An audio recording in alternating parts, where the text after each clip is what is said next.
యెహోవా తన భక్తులను కాచువాడు. కానీ తప్పు చేసినటువంటి వాళ్ళు బానిసలయ్యారంటే అర్థం ఉంది, కానీ తప్పు చేయకుండా నీతి నిజాయితీలు కలిగి దేవుని యందు భయభక్తులు కలిగిన వారు సైతము బానిసలుగా మార్చబడి బంధకాల్లోకి వెళ్ళిపోయారు. కొద్దిగా మనకు బాధ కలిగిద్ది. యోసేపును చూసినా, దానియేలును చూసినా, షడ్రకు మేషకు అబేద్నెగోలను చూసినా, బైబిల్ గ్రంథంలో కొంచెం నీతి నిజాయితీగా బ్రతికినటువంటి భక్తులందరి జీవితాలు చూస్తే కొంచెం బాధ కలిగిద్ది. పాపం ఇర్మియాను కూడా మీరు చూడవచ్చు. ఇర్మియా కూడా ఇన్ని బాధలో పడతాడు. ఈ భక్తులందరినీ పని కట్టుకొని శ్రమలకు అప్పగిస్తున్నాడా ఏందన్నట్టు మనకు అనిపిస్తూ ఉంటుంది. నిజమే, వాస్తవమే. కొన్నిసార్లు దేవుడు కావాలనే అలాంటి పరిస్థితులు తన భక్తులకు అనుమతిస్తాడనేది నా అనుభవంలో అర్థమైంది. ఎందుకు ఇలాగా ఈ పరిస్థితి ఎందుకు కల్పించావయ్యా అని మనం ఆయన్ని అడగడానికి కొన్నిసార్లు మన మనసు రేపబడతా ఉంటుంది. నేను చేసిన తప్పేంది, నేను చేసిన అన్యాయం ఏంది, నేను చేసిన దోషం ఏంది, ఎందుకు నాకు ఇలాంటి పరిస్థితి కల్పించావు దేవా అని అడుగుదాం అనిపిస్తుంది. అడిగితే మర్యాద కాదు కదా. కొంతమందికి మనసులోనే మదన పడుతూ ఉంటారు, కొంతమంది బయటికి కూడా అడుగుతారు. కానీ ఇక్కడ ఈ భక్తులను చూసినప్పుడు వాళ్ళు అలా అడిగినట్టు మనకు కనబడదు. పాపం వాళ్ళు అన్యాయంగా బాధపడ్డట్టే ఉంటుంది. ఏవైతే అడుగుతాడు కూడా, ఏవు సర్వశక్తుడు నాకు అన్యాయం చేశాడంటాడు. నేను తేడా మనిషినైతే ఆయన నన్ను శ్రమ పెడితే అర్థం ఉంది, కానీ నీతి నిజాయితీ యథార్థత కలిగి భయభక్తులు కలిగి నేను ఎలా బతుకుతున్నాను, నాకు ఇంత దారుణమైన నగచాట్లు ఎందుకు రానిచ్చాడు, అయితే సర్వశక్తుడు నాకు అన్యాయం చేశాడు అని నేను చెబుతాను అన్నాడు. ఏబు బయటపడ్డాడు, భక్తులు బయటపడలా.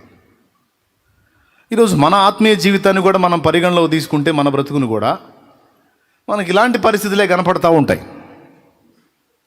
హల్లెలూయా. ఎలాంటి పరిస్థితులు? మారు మనసు పొందకముందు పరిస్థితిని పక్కన పెడితే, మారు మనసు పొంది దేవుని యందు భయభక్తులు కలిగి కొంచెం జాగ్రత్తగా మనం ప్రయాణం చేస్తుంటే మనకన్నీ ప్లస్గా రావాలి. కానీ చిత్రంగా రివర్స్ గేర్లు పడతా ఉంటాయి మనకి. ఎందుకు ఇలా అవుతుంది అనేది ఓ ప్రశ్న. స్టార్టింగ్ బాగానే ఉంటుంది, స్టార్టింగ్ కొంతకాలం బాగానే ఉంటుంది. దేవునితో మన ప్రయాణం మొదలుపెట్టిన ఆ తొలి దినాలు మన ప్రార్థన పిలిస్తే విన్నట్టుగా ఉంటాడు, అడిగిన వెంటనే జవాబు ఇచ్చినట్టుగా ఉంటాడు. ప్రభువా అంటే ఇదిగో ఉన్నానంటాడు. ఎంతమందికి ఉంది అనుభవం? ప్రారంభంలోనేమో అట్లా అడగగానే ఇలా జవాబు, అలా పిలవగానే ఇలా ఆన్సర్. కొద్ది కాలం తర్వాత అసలు పట్టించుకుంటున్నాడో పట్టించుకోవట్లేదో అన్నట్టుగా అయిపోతుంది. దీన్ని ఎంతమంది ఒప్పుకుంటారు? నాకు కూడా ఉంది సేమ్ ఫీలింగ్. స్టార్టింగ్లో వెంటనే జవాబులు, ఒక మధురమైన అనుభవం. ప్రతి దాని గురించి వెంటనే మనతో మాట్లాడుతూ ఉంటాడు. చూస్తానే మనల్ని ఒంటరిగా వదిలేసాడేమో అనిపిస్తుంది. మీలో ఎంతమందికి ఈ అనుభూతి కలిగిందో నాకు తెలియదు, కానీ నాకైతే ఈ అనుభవం కలిగింది. ఒకవేళ మీకు కూడా అనుభవం ఉంటే సంతోషం. ఆ అనుభవం ఉన్న వాళ్ళందరికీ ఇప్పుడు నా బాధ అర్థమైద్ది, నేను చెప్పేది అర్థమైద్ది. యేసు ప్రభుతో జీవితం మొదలుపెట్టినప్పుడు ఆయన నీతో వ్యవహరించిన తీరు వేరు, సంవత్సరాలు గడిచే కొద్దీ ఆయన వ్యవహరిస్తున్న తీరు వేరు. అంటే మనం అనుకుంటాం మనలోనే ఏదో మార్పు వచ్చింది, అందుకే అట్లాగ అయిపోయాం. దేవుడు ఎందుకు మారతాడు? దేవుడు మారడు. నిజమే, కొన్నిసార్లు ఆ ప్రసంగాలు కూడా చేసుకున్నాం. దేవుడు మారడు, మారితే మనమే మారతాం. నిజంగా దేవుడు మారడు, అది తిరుగులేదు. కానీ కొన్నిసార్లు దేవుడు మారడు, కానీ కొన్నిసార్లు మనతో ఆయన ఉన్నట్టు కొన్నిసార్లు ఉండడు అనేది అర్థమైంది నాకు. చెప్తా, అదంతా చెప్పి ముగిస్తా. సంతోషంగా స్తోత్రం చెప్పండి. హల్లెలూయా. ఒకే ఒక్క వచనాన్ని బైబిల్లోంచి తీసుకుని బోలెడంత ఆత్మీయ పాఠం నేర్చుకోవచ్చు. ఒక వచనాన్ని మనం తీసుకొని ధ్యానిస్తే ఎంతో సారము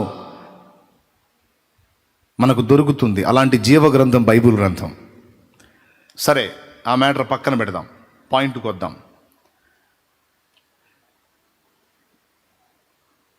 పక్షిరాజు గురించి బైబిల్ గ్రంథంలో కొన్ని మాటలు రాయబడ్డాయి. పక్షిరాజు గురించి ఆ మాటలన్నిటిలో ఒకటి, పక్షిరాజు తన పిల్లల క్రింది గూడును రేపుట అనే మాట. ఎంతమందికి తెలుసు పక్షిరాజు తన పిల్లలున్న గూడు రేపుతుంది అని? గూడు రేపటం అంటే ఏంటి? తన పిల్లలున్న గూడు రేపటం అంటే ఏంటి?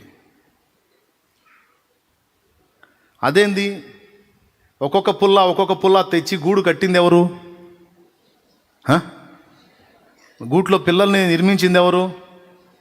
అదే గూట్లో అంతకాలం పిల్లలకు ఆశ్రయం ఇచ్చి పోషించింది ఎవరు? మళ్ళీ అదే పక్షిరాజు మళ్ళీ గూడు రేపటం ఏంది? పక్షిరాజు మారిందా? గూడు కట్టింది తానే, పిల్లల్ని పెట్టింది తానే, పిల్లలకు ఆహారం పెట్టింది తానే, అన్ని కాలాల్లో పిల్లలకు భద్రంగా తన రెక్కల చాటు చేసి కింద గూడు పైన రెక్కలు ఎండ వాన చలి ఏవి తగలకుండా వాటిని అద్భుతంగా కాపాడుకుంది తనే. మళ్ళీ ఇప్పుడేంది?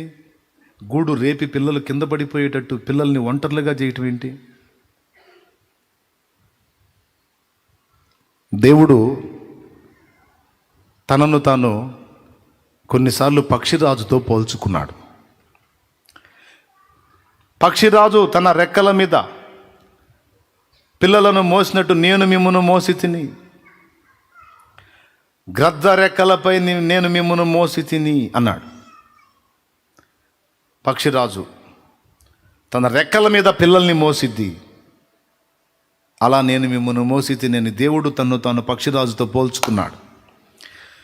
కాబట్టి పక్షిరాజు గూడు రేపుట, దేవుడు కావాలనే కొన్నిసార్లు మనల్ని ఒంటరులుగా చేయుట దగ్గర సంబంధం ఉన్న సంగతి. దేవునికి స్తోత్రం కలుగును గాక. గట్టిగా చెప్పాలి. పక్షిరాజు చూడండి, అదిగో స్క్రీన్ మీద తెలుసు కదా మీకు, రైట్, పెద్ద రెక్కలు.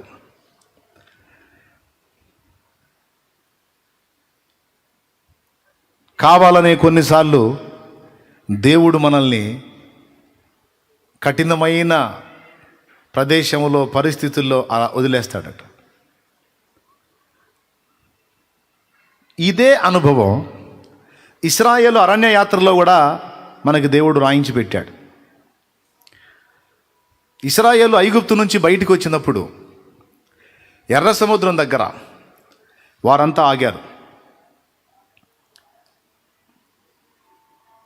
వెనక పక్క నుంచి ఐగుప్తీయులు తరుముతా వస్తున్నారు.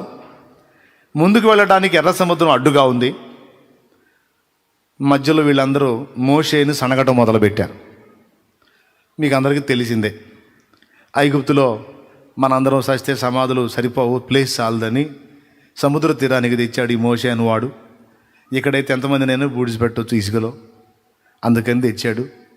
మనందరినీ చంపుటకే తెచ్చాడు అని అందరూ కలిసి తలా ఒక మాట మోషేనని గందరగోళం అయిపోయారు. అప్పుడు మోషే ఒక మాట అన్నాడు, నేడు మీరు చూచుచున్న ఐగుప్తీయులను ఇక మీదట మీరు చూడరు. మీరు ఊరకనే నిలుచుండి యెహోవా మీ పక్షమున చేయు యుద్ధమును చూడుడి. ఆయనే మీ పక్షమున యుద్ధము చేయును, మీరు యుద్ధం చేయాల్సిన అవసరం లేదన్నాడు. జస్ట్ మీరు ఊరక నిలుచుండి చూడుడి. చూద్దామా? నిర్గమాకాండం ఆ ఒక్క ముక్క చూడండి బైబిల్లో. నిర్గమాకాండం 14వ అధ్యాయము 13వ చదువు తల్లి. అందుకు మోషే, భయపడకుడి, యెహోవా మీకు నేడు కలుగచేయు రక్షణను మీరు ఊరక నిలుచుండు చూడుడి. మళ్ళీ చదువమ్మా. అందుకు మోషే, భయపడకుడి, యెహోవా మీకు నేడు కలుగచేయు రక్షణను మీరు ఊరక నిలుచుండి చూడుడి. మీరు నేడు చూచిన ఐగుప్తులను ఇక మీదట మరి ఎన్నడూను చూడరు. యెహోవా మీ పక్షమున యుద్ధము చేయును, మీరు ఊరకయే ఉండవల్లని ప్రజలతో చెప్పెను. అద్దుగో, ఇది ఒక అనుభవం. యెహోవాయే మీ పక్షమున యుద్ధము చేయును, మీరు జస్ట్ ఊరకయే నిలుచుండి చూడుడి అంతే. మీరు ఊరక నిలుచుండి చూడవలెను అంతే, నువ్వు యుద్ధమాడే అవసరం లేదన్నాడు. మన ఆత్మీయ జీవిత ఆరంభపు మెట్టిది. లోకములో నుండి మనల్ని ప్రత్యేకించిన తరువాత మన ప్రారంభ దినాల్లో ఎలా ఉంటుందంటే, దేవుడు మనకు తోడై ఉండి ప్రతి సమస్యకు వెనువెంటనే జవాబులు ఇస్తూ, ప్రతి విజ్ఞాపనకు తక్షణమే స్పందిస్తూ, ప్రతి భయాన్ని మన నుండి వెళ్ళగొట్టి ధైర్యాన్ని, ఆనందాన్ని, ఉత్సాహాన్ని, సంతోషాన్ని ఎట్లా అంటే అట్లా. వివాహమైన తొలి రోజుల్లో భార్యను భర్త ఎట్లా చూసుకుంటాడు అట్లా. ఏం చేయనీడు, ఏమన్నా చేయనిస్తాడా?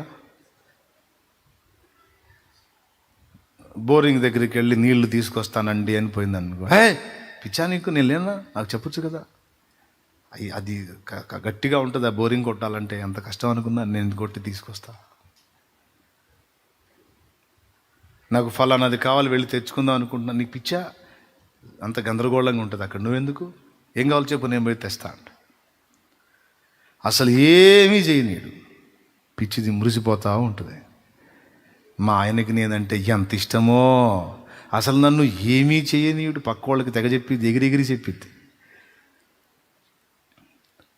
పక్క వాళ్ళు సీనియర్లు, ఏమో జూనియరు, ఆ సీనియర్కి జూనియర్ చెప్పిద్ది.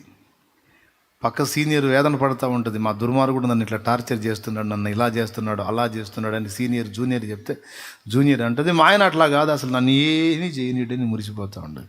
సీనియర్కి తెలుసు, కొద్దిగా ఆగమ్మా, కొద్దిగా ఆగు, ఇక్కడ కూడా నేను అంతే మోసపోయాను, వీడు అంతకన్నా ఎక్కువ చేశాడు స్టార్టింగ్లో, ఇప్పుడు కాదు వీడు నన్ను ఆడుకుంటుంది, కొద్దిగా ఆగు, నీకు కూడా న్యాయం జరుగుతుందా కానీ అనుకుంటుంది మనసులో. కొద్ది కాలం తర్వాత ఏమంటే నీళ్ళు అవసరం ఏంటంటే, ఏం తిని ఏం పోటు పొడుస్తున్నావు, ఇది ఇంటికాడ తిని ఒళ్ళు పెంచి పడేస్తున్నావు, పోయి నీళ్లు కొట్టి తీసుకురా కాస్త, ఆ ఒళ్ళన్నతో కొద్ది పోయిసావు అంటాడు. ఏమండి కొంచెం నాకు బజార్లో ఫలానా వస్తువు కావాలండి అందనుకో, ఇక్కడేగా ఆ టర్నింగ్ తిరిగితే బజారే, ఏంది ఆయన అసలు నన్ను తెమ్మంటున్నా, నేనే సర్వెంట్నా, నేనేమన్నా నీకేమన్నా సర్వెంట్ కాదండి, మీరు అంతకుముందు ఏది అన్నారు కదా, ఎందుకు వెళ్ళటం, నేనే తెస్తాను అన్నారు. అంటే ఇక పద్దాకలు నీ గూడికి చేయమంటావా, అక్కడ చేసి ఇక్కడ చేసి ఏంటి అసలు, ఇక ఏది కదిలిచ్చినా సరే కస్సుమని పైకి వస్తాడు. అప్పుడు వాస్తవం అర్థమైపోయింది, మొత్తానికి మోసపోయాను నేను, స్టార్టింగ్లో చేసిందంతా తొలి ప్రేమ, ఇప్పుడు అసలు సంగతి బయటపడిపోయింది అని వాస్తవాన్ని భార్య గుర్తుపట్టింది. దేవుడు కూడా మన విషయంలో అంతే చేస్తున్నాడేమో అనిపించింది ఒక్కోసారి. క్రొత్తగా ప్రభువులోకి వచ్చినప్పుడేమో, అమ్మ ప్రభువా అంటే ఏమి నా కుమారి, ప్రభువా ఏమి నా కుమారుడా, ఎక్కడున్నావు, నీ పక్కనే ఉన్నాను నాయన, ఎంత ప్రేమ తండ్రి నీకు, అసలు నన్ను వదిలిపెట్టి ఉండవే, లేదు నాయన నిన్ను వదిలి ఉండలేను,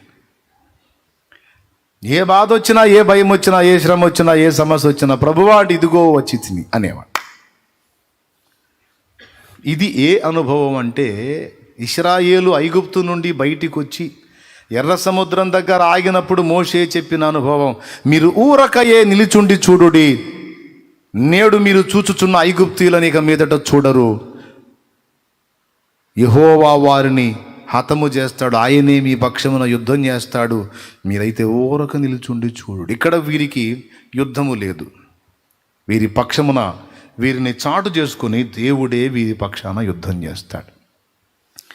ఇప్పుడు దేవుడే వీరి పక్షాన యుద్ధం చేస్తాడంటే దేవుడు వీరికి తోడై ఉన్నట్టా లేదా? వీరితో దేవుడు ఉన్నాడా లేడా? లేడా? ఉన్నాడు కాబట్టి వాళ్ళని వెనకుంచి ఆయన ముందు రైట్. ఇప్పుడు రెండో అనుభవం చూపిస్తా. అదే నిర్గమాకాండం 17వ అధ్యాయం ఒకసారి చూడండి.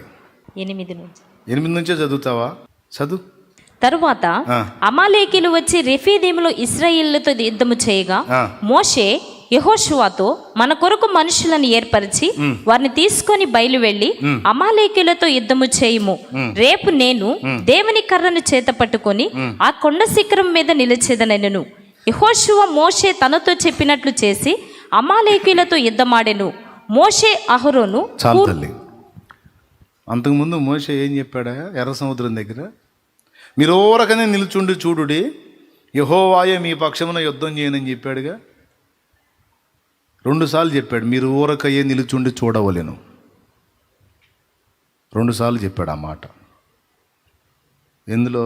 14వ అధ్యాయంలో. జస్ట్ 2 అధ్యాయాలు దాటొచ్చామండి. 17వ అధ్యాయం దగ్గరికి వచ్చేటప్పటికి చూడండి, అయ్యా యెహోషువా, మనాళ్ళలో కొంతమంది సమూహాన్ని తీసుకొని ఆ అమాలేకోళ్ళు ఉన్నారు కదా, ఆ లేకోళ్ళతో యుద్ధం చేయయ్యా, దరిద్రులు వచ్చారు. అప్పుడు యెహోషువ అడిగేతుండే, అయ్యగారు ప్రారంభంలో ఏం చెప్పారు మీరు? యెహోవాయే మన పక్షమున యుద్ధము చేయును, యెహోవాయే మన పక్షమున యుద్ధము చేయును, మీరు ఊరకయ్యే నిలుచుండి చూడవలెను అన్నారు కదా. ఇప్పుడు ఆ యెహోవా ఏమాయను? మనము యుద్ధము చేయుట ఎలా అని అడగవద్దా? యెహోషువ కూడా అడగల, మోషే కూడా ఆ విషయం చెప్పల. అప్పుడు ఆయనే యుద్ధం చేశాడు, ఇప్పుడు మనమే యుద్ధం చేయాలి. ఎందుకు? ఏమయ్యాడు ఆయన? చెప్తా వినండి. దేవుడు మనల్ని ఎలా కోరుతున్నాడు, ఆశిస్తున్నాడు అంటే, మనందరినీ కూడా తల్లులుగా తండ్రులుగా చూడాలని దేవుడు ఆశిస్తున్నాడు. ఒకప్పుడు మన అమ్మగారి కుటుంబంలో ఉన్నప్పుడు మనం పిల్లలం. మాది ఫస్ట్ పాక, ఇప్పుడైనా రేకులు అనుకోండి, పూరి పాక, పొడవైన పాక. వర్షపు జల్లు ఒక్కోసారి మధ్యరాత్రి స్టార్ట్ అయ్యి జోరున పడతా ఉంటే ఇల్లు కారుతూ ఉంటుంది. ఇల్లు కారుతూ ఉంటే మేము మంచం దిగం. ఎక్కడైతే నీళ్లు కారుతున్నాయో అక్కడ మంచాలు ఉంటే మంచాలని మా అమ్మ నాన్న పక్కకు నెట్టేసి నీళ్లు కారని ప్రదేశంలో మాకు మంచాలు సిద్ధపరిచి ఆ మంచాల మీద మమ్మల్ని ఎక్కించి, మా అమ్మ మా నాన్న ఏం చేసేవాళ్ళు తెలుసా? మా నాన్న ఆ జామున నడికొప్పు ఎక్కేవాడు. నడికొప్పు, ఇల్లు పైకప్పు ఎక్కుతాడు. మా గేదెలు ఉన్నాయి కదా, ఎండుగడ్డి, వరిగడ్డి ఉంటుంది. ఆ వరిగడ్డి వాము ఉంటుంది, గడ్డి వాము. అందులో వరిగడ్డి ఏమంటారు వాటిని, పండ్ల చుట్టూ ఉంటాయి, కట్టలు కట్టి ఉంటాయి వరిగడ్డి మోపులు. 4-5 మోపులు తెచ్చి అక్కడ వేసి మా అమ్మకు అందుబాటులో వేసి, నేను పైకి ఎక్కుతాను, నాకు పైకి ఇవ్వమని. అది మధ్యాహ్నమా, సాయంత్రమా, ఉదయమా, మధ్యరాత్రి అన్న భేదం లేదు. ఎప్పుడు వర్షం పడి నీళ్లు గారితే అప్పుడు ఆయన పైకి అప్పెక్కటం, మమ్మేమో ఆ గడ్డిని మోపుల్ని పైకి విసరటం. ఇక మా నాన్న అదంతా తీసుకొని చక్కగా ఎక్కడైతే నీళ్లు గారుతున్నాయో అక్కడ ఎత్తుగా వేసి, అక్కడ నీళ్లు పడకుండా చేసి, లోపల నీళ్లు గారకుండా చేసి, మళ్ళీ మా మంచాలు యథాస్థితికి రప్పించి ప్రశాంతంగా వదిలేసేవాళ్ళు. కుటుంబము, ఒక ఫ్యామిలీని రన్ చేయడానికి తల్లిదండ్రి ఏ విధంగా నడుం కట్టుకుంటారో, ఎలాంటి అనుభవంతో బిడ్డల్ని ఎక్క తీసుకొస్తారో, అలాగే మనకు కూడా ఒక దశ ఉంది. ఇప్పుడు మాకే బాధ లేదు, వానబడ్డా మాకే బాధ లేదు, హాయిగా ఏముంది. ఆ పక్కకు కూడా వాళ్ళే లాగుతారు, మంచాల పక్కకు లాగటం కూడా వాళ్ళే. మంచిగా కూర్చోవటమే, దుప్పట్లు ఇస్తారు, కప్పుకోవటం వెచ్చగా. చలిగాలి కొడతా ఉంటే మేము వెచ్చగా, మా అమ్మేమో గడ్డి మోపులు పైకి వేస్తూ ఉంటే మా నాన్న అంతా కప్పుతూ ఉంటాడు. ప్రశాంతంగా కూర్చొని చూస్తూ ఉంటాం, మాకేం ఫికర్లేదు. ఎందుకు? పిల్లలం. అయితే కొద్ది కాలం తర్వాత ఇప్పుడు వాళ్ళ పని అయిపోయింది అనుకుందాం. ఇప్పుడు పైకెక్కి కప్పటానికి మయ్యలేడు, అందియటానికి మా అమ్మ పని కూడా అయిపోయింది అనుకుందాం. ఇప్పుడు ఒకవేళ అదే ఇంట్లో ఉంటే ఇప్పుడు ఎవడు కప్పాలా? రైట్? ఇప్పుడు తండ్రి ప్లేస్లోకి నేను వచ్చాను, తల్లి ప్లేస్లోకి నా భార్య వచ్చింది, నాకు ఒక కుటుంబం ఏర్పడింది. ఇప్పుడు నా పిల్లలు కదలకుండా కూర్చుంటే ఇప్పుడు నేను ఎక్కి, దేవునికి స్తోత్రం కలుగును గాక, హల్లెలూయా.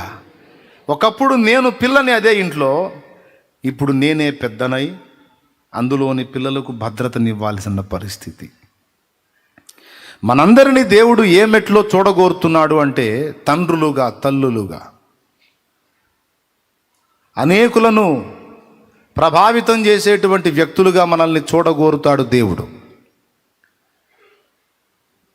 ఇలా చేయడానికి ఇప్పుడు మా నాన్న ఉన్నాడు, మధ్యరాత్రి అయినా వర్షం పడితే కప్పెక్కి కప్పాడు అన్నాను, పైకి ఎక్కి. మా తాత ఉంటే, మయ్యకు తోడు మా తాత ఉంటే మయ్య ఎక్కుతాడా, తాతను ఎక్కిస్తాడా? నేను అక్కడ కూర్చుంటే ఇంకో మంచం మీద మయ్య కూర్చుంటాడు, ఇక మా తాత ఎక్కుతాడు కప్పు పైకి, ఎందుకంటే ఇప్పుడు ఆయన మొయ్యాల బరువు.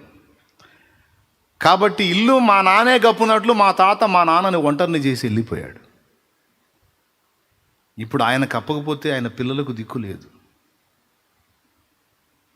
నా తండ్రి తన బాధ్యతలు నెరవేర్చినట్లు ఆయన తండ్రి అతనిని ఒంటరిని చేయాల్సి వచ్చింది. నేను బాధ్యతలు నెరవేర్చినట్లు నా తండ్రి నన్ను ఒంటరిని చేసి వెళ్ళాల్సి వచ్చింది. మన దేవుడు కూడా అంతే. మనం పద్దస్తమానం పిల్లలుగా ఉంటే పిల్లలుగానే మనల్ని చెక్కుకుంటూ అలానే ఉంచాలనుకోవటంలా దేవుడు. ప్రారంభ దశ పిన్న దశ కాబట్టి అప్పుడు నీకేం అవగాహన లేదు కాబట్టి నీ పక్షాన నేను ఉంటా. ఒక అంతస్తులోకి వచ్చిన తర్వాత ఖచ్చితంగా నిన్ను ఒంటరిగా వదిలేస్తా. వినండి, నిన్ను ఒంటరిగా వదిలేస్తా. నాకు ఇష్టమైతే జవాబిస్తా, లేకపోతే లేదు. నువ్వే ఈదుకొని రావాలి. సింపుల్గా చెప్పాలంటే నిన్ను తీసుకెళ్ళి ఏట్లో వేస్తా. బతికి ఎదురెత్తావో సచ్చి కొట్టుకుపోతావో తేల్చుకుంటా. మళ్ళీ చెప్పేదా? నిన్ను తీసుకెళ్ళి ఏట్లో వేస్తా, ఏటి నీళ్లు పారుతూ ఉంటాయి.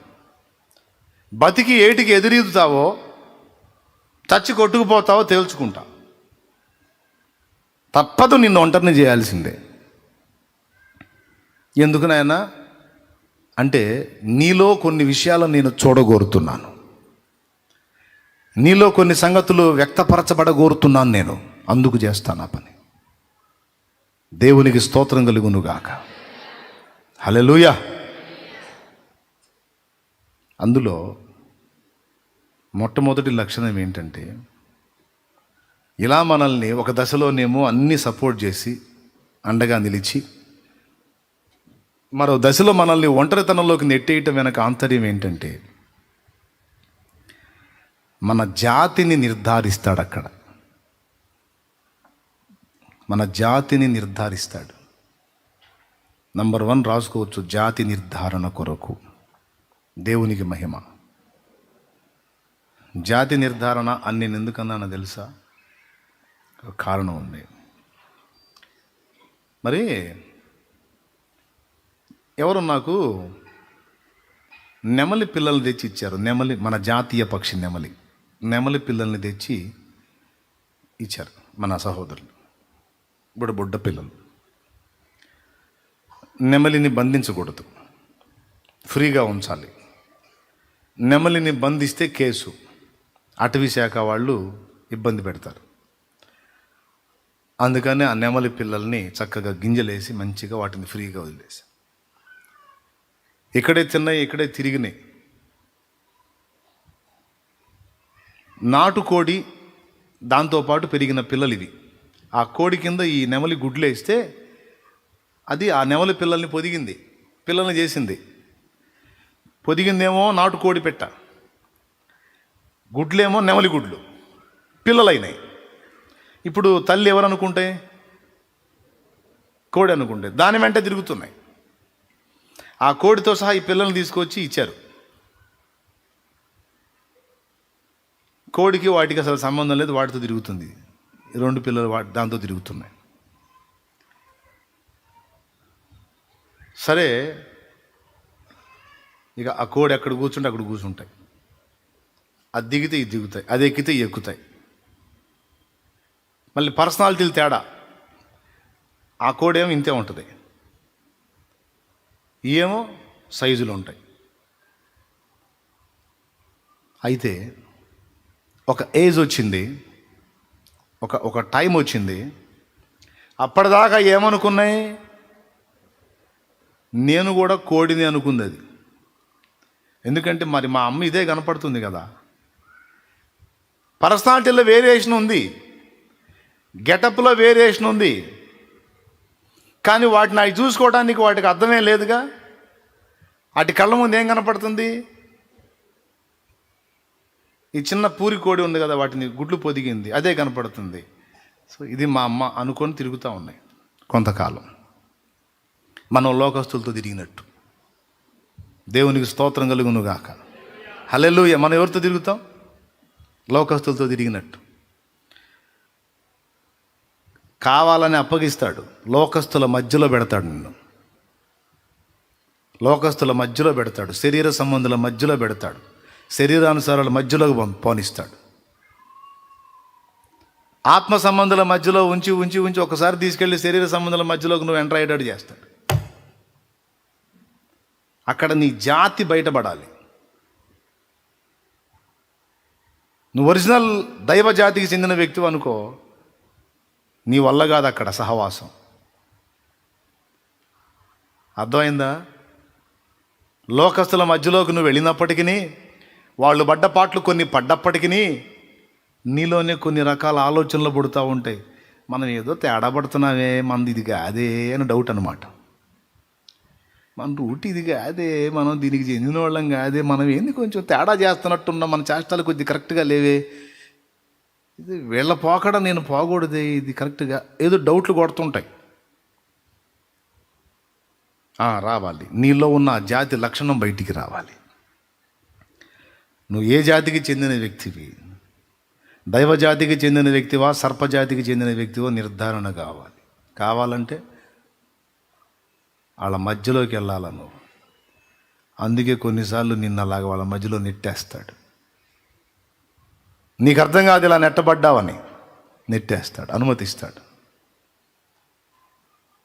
ఈ నెమళ్ళు ఏం చేసినాయి తెలుసా? వాటికి బాగా అవగాహన వచ్చిందాక దాంతోనే తిరిగినాయి. వాటికి ఒక ఏజ్ రాగానే దాంతో తిరగట్లా.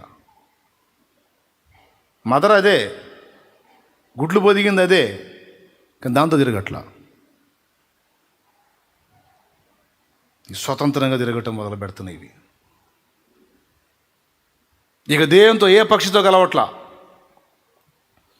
ఈ రెండే, లెగిస్తే రెండు లెగుస్తున్నాయి, కూర్చుని రెండు కూర్చుంటున్నాయి. నెమళ్ళే మళ్ళా. వాటితో పాటు టర్కీ కోళ్ళు ఉన్నాయి, ఈము కోళ్ళు ఉన్నాయి, గిన్నె కోళ్ళు ఉన్నాయి. చూసారుగా మీరు? చూడలేదా? ఇది జరిగి కొన్ని సంవత్సరాలు అయింది. ఇది జరిగి మరి ఇప్పుడు నెమళ్ళు ఉన్నాయని ఎవరు వస్తారని చెబుతున్నాను మళ్ళా. దేవునికి స్తోత్రం. ఇప్పుడు లేవు. లెగిస్తాయి రెండు, లెగుస్తున్నాయి, కూర్చుంటాయి రెండే. చివరికి ఏం చేసింది తెలుసా? అసలు ఈ జనవాసాల్లోనే లేవు. ఇంకొంచెం ఏజ్ అభివృద్ధి చెందగానే అసలు లేచి వెళ్ళిపోయినాయండి. గుడ్లు పొదిగిందని ఆడబెట్టినాయి, మేత పెట్టినోడిని నన్ను ఆడబెట్టినాయి,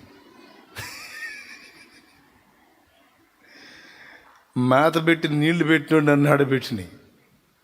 జంపు ఎటు వెళ్ళిపోయినాయి కూడా తెలియదు. ఎందుకు అట్లా? 2 సార్లు ట్రై చేశా, 2 అంతే చేసినాయి. ఒకసారి తెస్తే అవి కూడా ఒక ఏజ్ రాగానే జంపు. మీకు కూడా తెలుసు అనుకుంటా, నెమళ్ళు కొంచెం పెద్ద అయితే ఉంటాయా? ఎంతమందికి తెలుసు? మరి తెలియనట్టు చూస్తారు ఇది. నాకు వెళ్ళి చాలామంది తెలుసు కదా. మనం తీసుకొచ్చి గుడ్లు పొదిగించి పిల్లలు చేసి ఆ కుంపట్లో నుంచి నువ్వు పెంచుకొచ్చినా ఒక ఏజ్కి రాగానే అవి ఏంటో వాటికి అర్థమైతే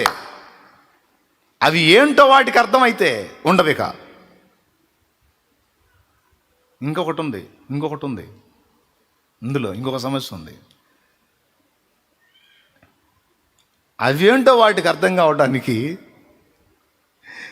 ఇక్కడ సమీపంలో కొన్ని పొలాలు ఉన్నాయి. ఆ పొలాలలో దూరంగా సాయంత్రం వేళ నిశ్శబ్దంలో దాని జాతి కోతేస్తూ ఉంటాయి. ఆ స్వరం ఎక్కడైతే తగిలిద్దో ఇవి లేచి ఆ దిశగా పోతాయి. ఇక అద్దుగో నా జాతి అది అని. హల్లెలూయా. అది మన జాతి. ఆ స్పర్శ ఉంటుంది కదా లోపల. బీజం అదేగా, సర్పబీజం కాదు, దైవ బీజం. దేవుని వాక్యమును అక్షయ బీజము వలన మీరు పుట్టింపబడిన వారు. పరిశుద్ధుడగు వాని బీజము మీలో ఉంది. అది ఉందో లేదో నిర్ధారణ చేసుకోవటానికి నిన్ను కోళ్ల మధ్యలో పెడతాడు. నాటుకోళ్ళు, పూరి కోళ్ళు ఉంటాయి, దెబ్బల మీద తిరిగే కోళ్ళు, వాటి మధ్యలో పెడతాడు, అనుమతిస్తాడు. ఇక్కడ నీ జాతి లక్షణం బయటకు వచ్చింది. దేవునికి స్తోత్రం కలుగునుగా. అసలు నువ్వు ఏ జాతికి చెందిన వ్యక్తివో నిర్ధారణగా అది నీ ఒంటరితనంలోనే నీకు తెలుస్తాడు. నీకు ఒక స్వతంత్ర జీవితాన్ని ఇచ్చి స్వేచ్ఛనిచ్చినట్టు, నిన్ను వదిలేసినట్టు చేసి. అందుకే భక్తులు వాడుకుంది, ఏంది నాయనా నన్ను ఒంటరిని చేసావి ఏంది ప్రభా అని కొంతమంది భక్తులు పాడారు కదా. ఒంటరి గూవనై పాడా, ఒంటరినై తోడు లేక పాడా, దురవస్థలలో ఒంటరి పాడా. ఎన్ని రకాల పాటలు, ఈ ఒంటరి పాటలు ఏందా? మొదటి కారణం చెప్పాను, దేవుడు ఎందుకు ఒంటరితనంలోకి నెట్టేస్తాడు, వదిలేసినట్టు ఎందుకు చేస్తాడంటే నిన్ను తండ్రిని తల్లిని చేయటానికి, నీకు బాధ్యత అబ్బటానికి. అర్థమైందా? నువ్వు పెద్ద మనిషిగా వ్యవహరించడానికి. అమ్మా నాన్న మనం ఏది పడితే చేయడానికి ఒప్పుకోరు, కంట్రోల్ చేస్తారు. ఎందుకంటే అనుభవాలు, ఏది చేస్తే ఏం జరిగిద్దో అన్ని అనుభవాలు, అవగాహన పొందారు కనుక వాళ్ళు మనల్ని. ఇప్పుడు మా అమ్మ ఉంది, మా అమ్మ మా నాన్న ఆరుగురిని అన్నారు. ఒక్కొక్కరు ఇద్దరు కాడికి లెక్కేయండి. పెద్ద అక్కకి ముగ్గురు, రెండో అక్కకి ఇద్దరు, మూడో అక్కకి ముగ్గురు, నాలుగో అక్కకి ముగ్గురు. ఆ పిల్ల బ్యాచ్ ఎంత? సరే, నలుగురు అక్కలకి 4 3 12 వేయండి. రెండో ఆమెకి ఇద్దరే, ఒకరిని తీసేయండి 11 అక్కడ సంఖ్య. ఎవరు? 4 అక్కలు, వాళ్ళకి 11 మంది పిల్లలు. కలపండి ఎంత సంఖ్య వచ్చింది? 11 ఈ 4 15. ఓకేనా? ఇక మేము ఒక ఇద్దరం 15 2 17. మాకు మా అన్నయ్యకి ముగ్గురు, నాకు ఇద్దరు 5. 17 5 21 22. అచ్చంగా పిల్లల వరకు మా వరకు తీసుకుంటేనే అమ్మా నాన్న మేము మొత్తం 22. అమ్మా నాన్న ఈ 22 శాల్తీళ్ళు వాళ్ళ సంబంధమైనవి. ఇక అల్లుళ్ళు కోడళ్ళని ఎంటర్ చేయలే నేను. స్తోత్రం.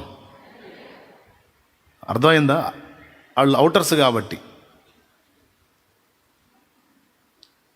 వాళ్ళని ఎంటర్ చేయలే.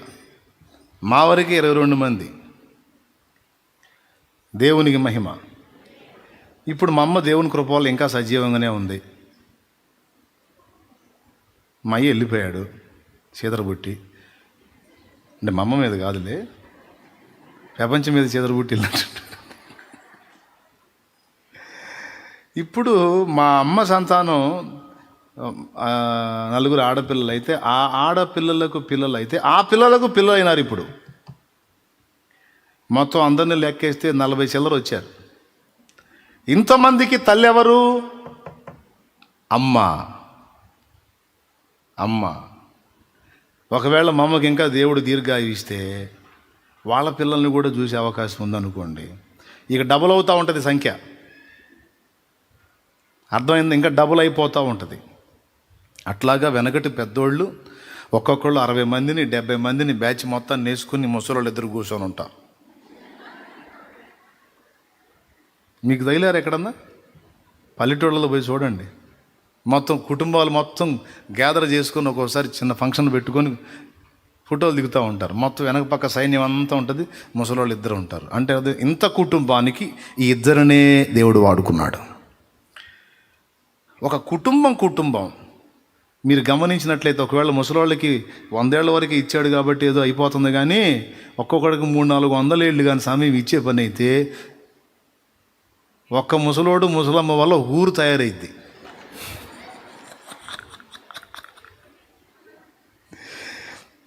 ఇప్పుడైనా అంతే, కాకపోతే వాళ్ళు ఉంటలేదులే. వాళ్ళు కూడా ఉంటే ఎవరిని బానీరుగా, ముసలోళ్ళు ఉంటే ఎవరిని బానీరు, వాళ్ళ సంతానం కాబట్టి. ఇప్పుడు ఈ దినాలు ఇవన్నీ ఎందుకు పెట్టారు అనుకున్నారు? చస్తే ఈ భుజం మోతలు, పిండము, దినాలు ఎందుకు పెట్టారు అనుకున్నా? మన నీళ్ల పార్టీ వాళ్ళు మన వచ్చి మునగాలి దాయాదులను ఎందుకు పెట్టారు అనుకున్నా? కుటుంబం మొత్తం ఒక దగ్గర గ్యాదర్ అయ్యి ఆ యూనిటీ మెయింటెనెన్స్ కోసం. మామూలుగా నువ్వు రాయా ఇవాళ మా ఇంట్లో ఫంక్షన్ అంటే మీకు బాగుంది, నాకు బాధలు ఉన్నాయి, నేను రాలేను అంటాడు. అందుకని మనోడు ఒకడు పోయాడు, నువ్వు రాకపోతే నీ కీడు అంటే సచ్చినట్టు వస్తాడు వీడు.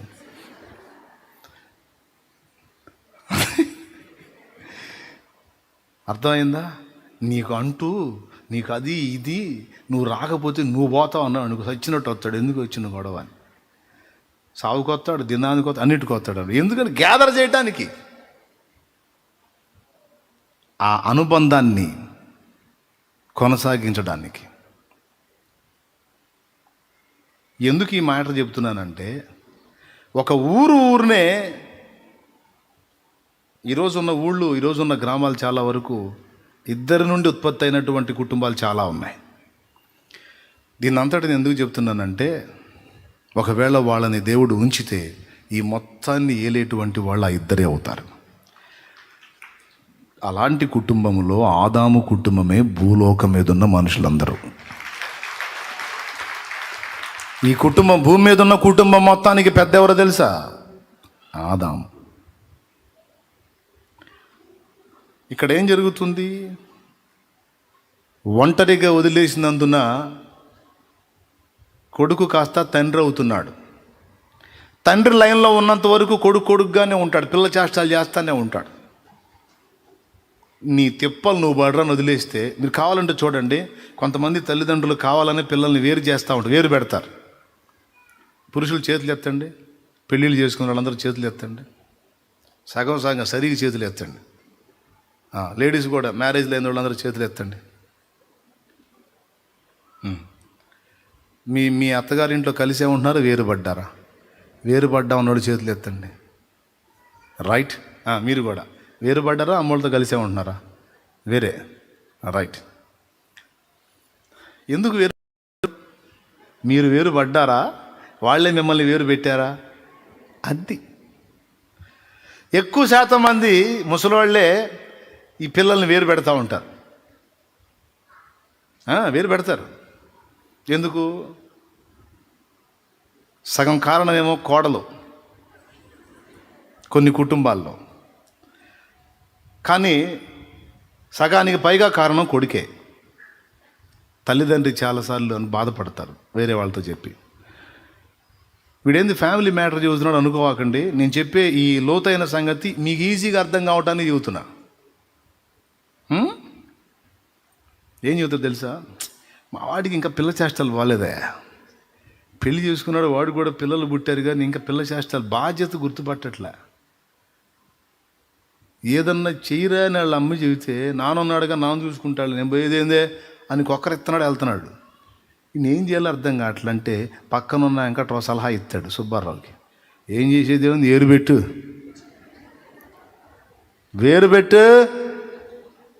వాడికి పోసేసేయి, అప్పుడు తెలిసిద్ది అంటాడు. ఇక అప్పటి నుంచి ఇక వచ్చి ఇంట్లో భార్యకి చూస్తాడు. ఇట్లా అంటున్నాడు వెంకట్రావు, మరి ఏం చేద్దాం అని భార్యతో అంటే, ఏం చేసేది ఉంది, నిజంగా అట్ట చేస్తే నీటి బాగా అనిగేది, తిక్క తిమ్మిరి చేయాల్సింది వేరు పోయాల్సిందే అని అప్పుడు పడిద్ది ఆ మైండ్లో. ఇక అప్పటిదాకా కోడల్ని కాస్త కూస్తో భరించేది, ఇక అక్కడి నుంచి రివర్స్ గేర్ వేయటం మొదలుపెట్టింది. ఇక ఇంతది ఇష్యూ స్టార్ట్ అవుతూ ఉంటాయి. చిలికి గాలివాన అయినట్టుగా, అబ్బాయి ఇవన్నీ ఎందుకురా, కన్నాను, పెంచాను, పెద్ద చేశాను, ఒక ఇంటోని చేశాను, ఉన్న ఆస్తి ఏదన్నా ఉంటే 33 అన్నాడు చూద్దాం, ఏంది ఇంతవరకు నా శక్తి అయిపోయింది, ఇక నోరు మూసుకొని నీ సోపు నువ్వు పడుపు. ఇంత మాట అంటే పడట్లేదు. అంత రోషగాడివి, అంత మనగాడివి, అంత ఇది కలిగినోడి, పోరా ఓ బతుకుపా, నా ఇంట్లో ఉండి నేను పెట్టింది తిన్నామంటే చెప్పు తీసుకొని కొడతా పో. భార్య ముందు అంటాడు తండ్రి. వీడికి ప్రిస్టేజీ. భార్య చూసి చి అంటది. ఇక వెంటనే అంటాడు. ఏంది అంటది, సర్దు సామాను, శబ్బాష్, ఎందుకులే అంటది ఊరక పైన షో. సర్దుతావా లేదా, కొడతాను. సరే సర్దుతా. లోపల ఆనందం. ఎప్పుడు వదిలించుకొని పోయి దరిద్రం ఉందని ఇప్పుడు అవకాశం వచ్చింది. ఆవేశంగా వెళ్తాడు. ఇక వేరు కాపురం పెట్టేస్తాడు. ఇక అప్పటి నుంచి ఇక ఎవడు కగసాట్లు, వేరుపడ్డదాకా ఒక సోప, వేరుపడ్డాక నిజంగా అసలు మీరు ఇంత రోషంగా నిర్ణయం తీసుకుంటారని అస్సలు అనుకోలేదండి. అసలు నిజంగా మీరు అంత కోపాడుతుంటే అసలు ఏమో అనుకున్నాను నేను, అసలు నిజంగానే బయటకు వచ్చేసారే అంటది. అబ్బా పొగుడుతుందని ఆనందపడతాడు. ఇక మరుసటి రోజు నుంచి మొదలుపెట్టిద్ది. ఏమండి మరి స్టవ్ మరి ఏం వండుకొని తినాలి, స్టవ్ కావాలిగా. గ్యాస్ స్టవా, అక్కడి నుంచి ఏం తేలేదా, ఎక్కడి నుంచి మరి రైసు కందిపప్పు అక్కడి నుంచి ఏం తేలేదా అంటాడు. ఎవడిస్తాడు, సిగ్గుంటే పొమ్మన్నాడుగా, అందుకే నేనేం తేలా. ఏం తేకుండా ఎట్లా వచ్చావు అమ్మాయి, ఇప్పుడు ఎట్లా చేయాలా మనం, అసలుకి ఆకలి అవుతుంది. పోవటానికేమో తిట్టాడు, మొహం చల్లట్లా. అప్పుడు ఇక ఏ ఫ్రెండ్నో ఎవరినో పట్టుకొని తిరిగి ఇక తిప్పలు పడి అప్పుడు స్టార్ట్ అయింది ఇక వీడికి సినిమా. అప్పుడు ఇక సంసారంలో పడతాడు. ఇక అంత ఆవేశపడి బయటకు వచ్చినోడికి ఎప్పుడైతే సొంత కాపురం పెట్టి సొంత కుటుంబం నడపడం మొదలు పెట్టాడో వాళ్ళ నాన్న గుర్తు రాని రోజు అంటే ఒక్కడు కూడా ఉండదు వాడికి. దేవునికి స్తోత్రం కలుగును గాక. డాడీ రోజు గుర్తొస్తాడు. పాల బిల్లు ఇంత, ఏంది నా సంపాదన అంతా పాలకే పోయేటట్టుంది. మా నాన్న ఎట్లా కట్టాడో. కరెంటు బిల్లు ఇంత, మా నాన్న ఎట్లా కట్టాడో. ఏంటి బస్తాలు తింటున్నారు. ఈడు కూడా మేసాడు అక్కడ. మా నాన్న ఎన్ని బాధలు పడ్డాడో. ఈ చిన్న ఇద్దరు పిల్లలు, నువ్వు నేను, 4 శాలతీలకి ఇంత గందరగోళం అవుతున్నాను నేను. నా కుటుంబాన్ని, మా తమ్ముడు, 2వ వాడి కుటుంబాన్ని, 3వ వాడి కుటుంబాన్ని, ఆడపిల్లలు వస్తే వాళ్ళ విషయాలు ఇవన్నీ అసలు మా నాన్న వామ్మో ఎంత అల్లాడాడో, ఎంత గందరగోళం అయ్యాడో. నానేందో అర్థమవుతాడు వీడికి. దేవునికి స్తోత్రం కలుగును గాక. చెప్పు హల్లెలూయా చెప్పు. అమ్మేందో అర్థమైతే నాన్నేందో అర్థమవుతాడు. అంతేనా? ఇక అక్కడి నుంచి పిల్ల చేష్టలు మనకు పెద్దగా తయారవుతాడు. ఈ అనుభవాల్లోకి వీడు రావాలంటే వీడు ఏం కావాల్సి వచ్చింది? ఒంటరి గోవ కావాల్సి వచ్చింది. కఠినంగా తండ్రి వాడిని ఒంటరిగా వదిలేయాల్సి వచ్చింది. పక్షిరాజు గూడు రేపి పిల్లల్ని కింద పడవేసినట్టుగా, తన చేతులతో తానే నెట్టివేసినట్టుగా. ఎందుకు అంటే ఎగరటం నేర్చుకోవాలి, ఎదురీదటం నేర్చుకోవాలి. అందుకే కావాలని కొన్నిసార్లు అందుబాటులో ఉన్న దేవుడు కొన్నిసార్లు కావాలని నిన్ను ఒంటరిగా నెట్టేసినట్టుగా నీకు అనుభూతి కలిగిస్తాడు. మొట్టమొదటిది నిన్ను ఒక తండ్రి వలె, తల్లి వలె చేయటానికి, అనుభవాలు గడించి చక్రం తిప్పగలిగే వ్యక్తిగా. ఇక ఏం చేస్తాడు? అప్పటిదాకేమో తండ్రి నీడలో ఉన్నాడు. ఇక ఒంటరిగా కుటుంబాన్ని తానే పెద్దగా ఉండి అండగా ఉండి ఈదటం మొదలు పెడతాడు. ఇక్కడ ఒక నాయకుడు తయారవుతున్నాడు, ఒక నాయకురాలు తయారవుతుంది. అంతేనా? జాతి నిర్ధారణ కొరకు, జాతి నిర్ధారణ కొరకు నెమళ్ళను తీసుకొచ్చి నాటుకోళ్ల మధ్యలో వేస్తే గుడ్లో పొదిగినప్పుడు తల్లి అదే పొదిగింది, కానీ పిల్ల బయటకు వచ్చిన తర్వాత దాని నిర్మాణం, దాని విధానం, దానికి సంబంధించిన స్వరం వినబడగానే నా గొర్రెలు నా స్వరము విను అన్నాడు యేసయ్య. ఎన్ని మైళ్ళ దూరంలో ఉండైనా సరే ఆ యేసయ్య కేక వినబడిందంటే ఆయన జాతికి సంబంధించినోడు ఎక్కడైనా సరే, ఎక్కడున్నా సరే వాడు నాపటి ఎవడి వల్ల కాదు, పరిగెత్తుకుంటూ వెళ్ళిపోతాడు ఆయన దగ్గరికి. నువ్వు అన్యుల మధ్యలో ఉండు, పనికి మళ్ళీ చెత్త మనుషుల మధ్యలో ఉండు, ఎలాంటి వ్యక్తుల దగ్గరైనా ఉండు, తెలియకుండా అమాయకంగా ఇదే ప్రపంచం ఇదే నిజమని భ్రమపడేవాడు యేసయ్య మెల్లనైన స్వరం వినబడగానే, ప్రేమ సాగరా ఈ ధర మరణ ఎడారిలోన దారి తప్పితిన్, నీ మధుర స్వరము వినబడి నీ దరికి చేరితిన్, దరికి చేరితిన్. ప్రేమ సాగరా ఈ ధార మరణ ఎడారిలోన దారి తప్పితిన్, నీ మధుర స్వరము వినబడి నీ దరికి చేరితిన్, దరికి చేరితిన్. ప్రేమ సాగరా. దేవునికి మహిమ. మొట్టమొదటిది తల్లినిగా నిన్ను సిద్ధపరచుట కొరకు ఒంటరిని చేస్తాడు. కొన్ని నువ్వే ఫేస్ చేసేటట్టు చేస్తాడు, కొన్ని నువ్వే యుద్ధమాడి జయించేటట్టు చేస్తాడు. ఒకవేళ ఓడిపోయినా చూస్తూనే ఉంటాడు. కొన్నిసార్లు ఓడిపోయావు అనుకో, చూస్తూ ఉంటాడు. ఓడిపోయి అలాగ రాజీ పడిపోతావా, మళ్ళా పోరాటం మొదలు పెడతావా? పడిపోనిస్తాడు. పడిపోయి అలానే కూర్చుంటావా, తిరిగి లేచి మళ్ళా యుద్ధం ప్రకటిస్తావా, పరిశీలించుకుంటాడు ఆయన. నువ్వు పడిపోవడానికి ఆయన నెట్టేళ్లే కానీ నువ్వు పడిపోవడానికి అనువైనటువంటి పరిస్థితులు అనుమతిస్తాడు. సీమోనో సాతాను మిమ్మును పట్టి గోధుమలను జల్లించుటకు కోరుకొనెను, కానీ అలాంటి శోధన నీకు రావద్దని నేను వేడుకుంటుని అనలా. నీ విశ్వాసము తప్పిపోకుండాన్నట్లు నేను నీ కొరకు వేడుకుంటుని. నీ మనసు తిరిగిన తర్వాత నీ సహోదరుల మనసు స్థిరపరచమన్నాడు. అంటే అర్థం ఏంటో తెలుసా? అపవాది నిన్ను శోధించే అవకాశం ఉంది, నువ్వు డిస్టర్బ్ అయ్యే అవకాశం ఉంది. అయితే డిస్టర్బ్ అయిన తర్వాత ఇక నేను దేవునికి పనికిరానని విశ్వాసాన్ని విడిచిపెట్టి లోకంలో కలిసిపోకుండా నీవు విశ్వాస విషయమై తప్పిపోకుండాన్నట్లు నీ కోసం ప్రార్థన చేశాను అన్నాడు. అంటే ఏమైనా అర్థమైందా?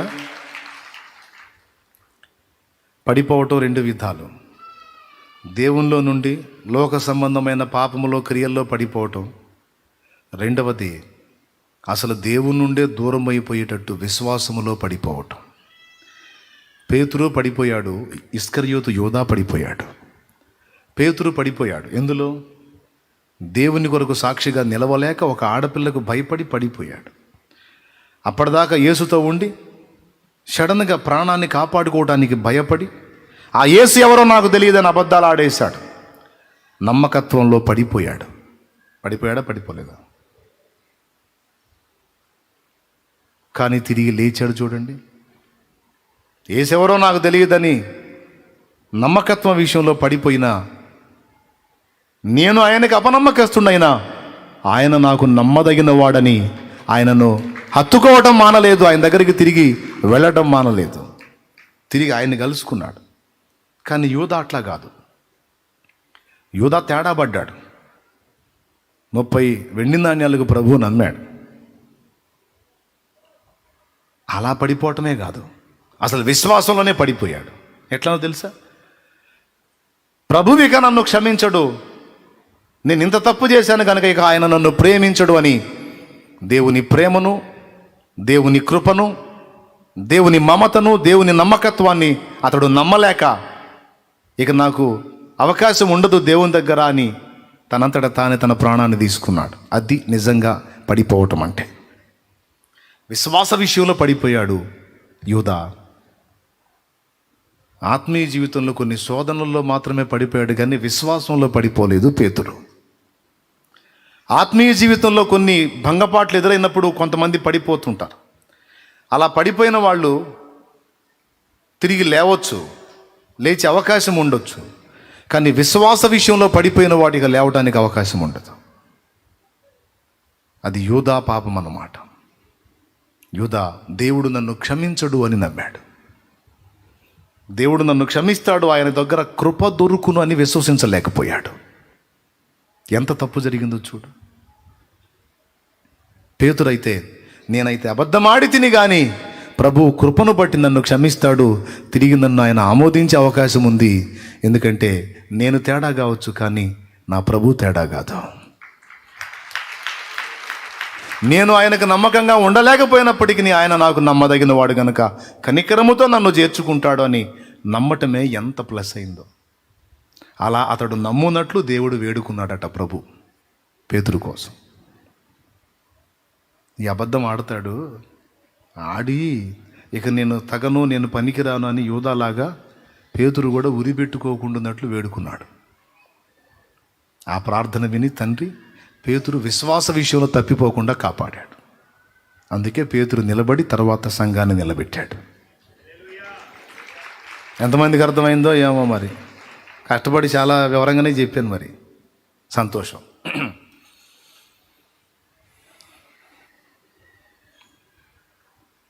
మొట్టమొదటిది ఏం చెప్పాను? ఎందుకు మనల్ని ఒంటరిని చేస్తాడు? తల్లుల వలె, తండ్రుల వలె మనం ఎదుగునట్లు, అనుభవాలు గడించి బాధ్యతలు మనం ఎరిగి ఇతరులకు నేర్పునట్లు మనల్ని ఒంటరిగా చేస్తాడు. రెండవది జాతి నిర్ధారణ కొరకు.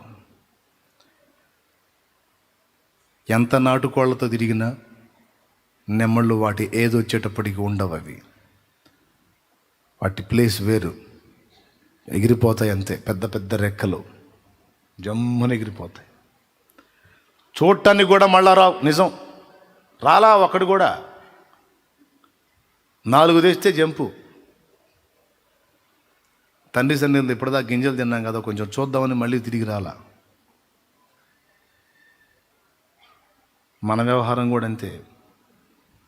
ఈ మనుషుల మధ్యలో ఉన్నప్పటికీ వాళ్ళ మధ్యలోనే ఉంచి దానియేలును ఎందులో ఉంచాడు? భక్తుడైన దానియేలును బబులోనులో ఉంచాడు. కానీ చూసారా ఎట్లా ఉన్నాడు? బబులోనులో ఉన్నప్పటికీ ఇంకొక విచిత్రమైన విషయం చెబుతా. ఇప్పుడు నెమళ్ళు నాటుకోడితో తిరిగినాయి కదా, ఎంత నాటుకోడి గుడ్లు పొదిగినా ఆ నాటుకోడితో తిరుగుతూ అది తిన్నవన్నీ ఈ తినవు. మా మమ్మీ ఏంది ఏది పెడితే అది తింటుంది. అసలు మా మమ్మీ ఇదేనా డౌట్ వాటికి. అది తినేది మేము ఎందుకు తినలేకపోతున్నాం? తినవు. ఈ జాతి వేరు. నాటుకోడి ఏది పెడితే అది తింటుంది, నెమ్ముళ్ళు తినవు. దానికి సంబంధించిన ఆహారం దొరికితేనే తింటాయి. నాటుకోడి అట్టు కాదు. నీకు నేనేం వర్ణించేదిలే ఆ చండాలం. అన్యజనుల మధ్యలో లేదా లోకస్తుల మధ్యలో నిన్ను ఉంచుతాడు. బబులోనులో భక్తుడైన దానియేలు నుంచినట్టు, ఐగుప్తులో భక్తుడైన యోసేపు నుంచినట్టు తన భక్తులకు బబులోను ఐగుప్తుల అనుభవం అలాంటి వ్యక్తుల మధ్యలో ఉంచుతాడు. టెస్ట్, పరీక్ష. ఈ జాతి ఆ జాతే లేకపోతే నా జాతే? ఎంతమందికి అర్థమవుతుంది? కొంతమంది కుమిలి ఎడుతూ, ఎందుకు ప్రభా నన్ను ఇక్కడ పెట్టావు, ఈ దరిద్రుల మధ్య ఎందుకు పెట్టావు ప్రభా? ఆ ఏడుపు నీళ్ళు ఆ ఆవేదన వస్తుందంటే నువ్వు ఆయన చేతే. ఎందుకు పొసగట్లా నువ్వు ఉండలేకపోతున్నావు, అల్లాడిపోతున్నావు? ఎందుకు? నీ జాతి వేరు,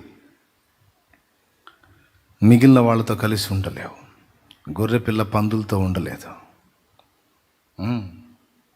చిన్న పిల్లగా ఉన్న గొర్రె పిల్లల్ని పందులతో పెంచాడంట ఒకడు. సరే, ఈ పందే తల్లి అనుకొని తిరుగుతుంది. పెద్ద అయ్యే కొద్దీ టేస్ట్లు మారిపోతాయిగా. తల్లి అనుకుంటుంది గొర్రెపిల్ల పందిని చూసి, ఇది పోయి ఆమె బురదలో పడుతుంది. గొర్రెపిల్లకి డౌట్, అదంటే నాకు చీదరపడుతుంది, మా మమ్మీ ఏంది ఎగురు దూగుతుంది దానిలో. దీనికి డౌట్ ఏదో మొత్తానికి తేడా ఉంది, ఇది మా మమ్మీ కాదని. అదేమో కనపడ్డ చెత్త అంతా తింటుంది, ఎక్కడ పెడితే అక్కడ ఏది పెడితే తినేస్తాం. గొర్రెపిల్లకి డౌట్, ఇది ఏది పెడితే తింటుంది, నేను ఏది పెడితే తిన్నాను కదా. జాతి తేడా. ఇప్పుడు నీవేందో ఆయనకు అర్థం కావాలి కదా, క్లారిటీ తీసుకోవాలి కదా. దూతలకు అర్థం కావాలి, మిగిలిన వాళ్ళకి అర్థం కావాలి. అందుకే ఎక్కడుంచిన బలురక్కసి చెట్లలో వల్లి పద్మము కనబడినట్లు స్త్రీలలో నా ప్రియురాలు కనపడుతుంది అన్నాడు. అతడు ప్రత్యేకమే, ఆమె ప్రత్యేకమే. ఒకవేళ శోధనలో వాళ్ళ సాంగత్యంలో ఉన్నప్పటికీ ఆ వస్తువు నాది ఉండలేడు. చూడువాడు అక్కడ. జాతి ఏదో తేల్చుకోవాలి. రెండవ కారణం, ఈ రెండు సంగతులకి అయిపోయింది కోటం. ఇంకా బోల్డ్ అన్నీ ఉన్నాయి. ఎందుకు మనల్ని దేవుడు వంటలను చేస్తాడు? మూడవది, మనమే పోరాడి గెలవాలి. పోరాటం నేర్పటానికి. మనం ఏ కాడికి ఏం చేస్తుంటాం? నన్ను నీ సాటు పెట్టుకో, పొద్దుగోకులు నీ సాటు పెట్టుకో, నువ్వు ముందు పోయి అన్నీ వైనం చేస్తావు, నీ వెనకబడిని వస్తూ ఉండు. అప్పటికి నువ్వు జయించేది ఏందిరా, నీ పోరాటం ఏందంటాడు. నేను పోరాటం లేదు, ఏం లేదు, ఆ జయం కూడా నువ్వే జయించుకో, బహుమానం మాత్రం నాకి. ఐసా నహీ హోతా బేటా, ఐసా నహీ హోతా. స్టార్టింగ్లో నేను ముందుండి నిన్ను నడిపిస్తా. కొంచెం కాలం అయిన తర్వాత నా సన్నిధి నీకు ముందు కాదు, నీ వెనకుంటా. ముందుకు నువ్వే వెళ్ళాలి. హల్లెలూయా. నాకు తెలిసిన ఒక తండ్రి కొడుకున్నారు. రన్నింగ్ రేస్ పోటీలకి కొడుకును సిద్ధం చేయడానికి తండ్రి ముందెళ్ళి ఉండేవాడు. ఫలానా ప్లేస్కి నేను ఉంటాను, అక్కడ రా అని. వీడు పరిగెత్తుకుంటూ వాడికి పోవాలా. అక్కడ కలుసుకొని కాసిన మంచినీళ్ళు ఇచ్చి కొడుక్కి తాగు అని నీళ్లు దాపి మళ్ళీ అక్కడి నుంచి నేను ఫలానా ప్లేస్లో ఉంటాను, ఆడకు రా అని తండ్రి ముందు అక్కడికి వెళ్ళి కొడుకుని రమ్మంటాడు. వీడు పరిగెత్తుకుంటూ ఆడికి రావాలా. ఇతను బండి మీద పోయి ఆడు ఉంటాడు, వీడు సత్తా బతుతా పరిగెత్తుకుంటూ రావాలి అక్కడికి. ఇప్పుడు ముందు ఎవరున్నారు, వెనకెవరు పరిగెత్తుతున్నారు? అది మధ్యలో నీళ్ళు ఇచ్చాడు, చెమట దుడిచాడు, వాడికి నాప్కిన్ ఇచ్చాడు, అన్నీ చేశాడు. పోటీ వచ్చింది, స్తోత్రం. ఇప్పుడు అక్కడ కూడా ఆయన వల్ల ఉంటాడా? అయ్యా దారా నీళ్ళు చెమట దుడుచుకున్నాను అంటాడా? ఉండడు. కొడుకు పరిగెత్తుతుంటే వెంటబడి ఫాలో అవుతూ ఉంటాడు. ఇశ్రాయేలు అరణ్య యాత్రలో ఇదే జరిగింది. కొంతకాలం వాళ్ళ ముందుండి నడిపాడు, తర్వాత వారి వెనకున్నాడు ఆయన. స్తోత్రం, హల్లెలూయా. పిల్లి తన పిల్లల్ని నోటబట్టినట్టు కొంతకాలం ఆయనే నోటబట్టి తిరుగుతాడు. కొంతకాలం తర్వాత ఇక మనం కోతి పిల్ల అనుభవంలోకి. కోతి అనుభవం అంటే జిలాగు చేష్టల గురించి చెప్పట్లేదు నేను. కోతి పిల్ల, కోతి పట్టుకోతి పిల్లనే, పిల్లే పట్టుకోవాలా. నీలో అది తీసుకొని రావటానికి నిన్ను ఒంటరిని చేస్తాడు. ఇక ఆయన ఎడంగా పోతుంటాడు, ఇక నువ్వు వెంటబడాలా. నిన్ను అడ్డగించే వాటిని అనేకమైన వాటిని నీకు ఆయనకి మధ్య రప్పిస్తాడు. హలో, లోతైన ఆత్మీయతను సాధన చేసే వాళ్ళకి మాత్రం ఇది అర్థమైద్ది. రకరకాలై రప్పించి ఆయన అవతల ఉంటాడు, నువ్వు యువతలో ఉంటావు, రమ్మంటాడు. నేను రాలేకపోతున్నా, రావాల్సిందే నువ్వు. నా వల్ల కాబట్టి నువ్వే చేయాలా, నువ్వే పోరాడాలి, రా. కావాలంటే బలాన్ని ఇస్తా, శక్తిని ఇస్తా, యుద్ధం మాత్రం నువ్వే చేయాలి.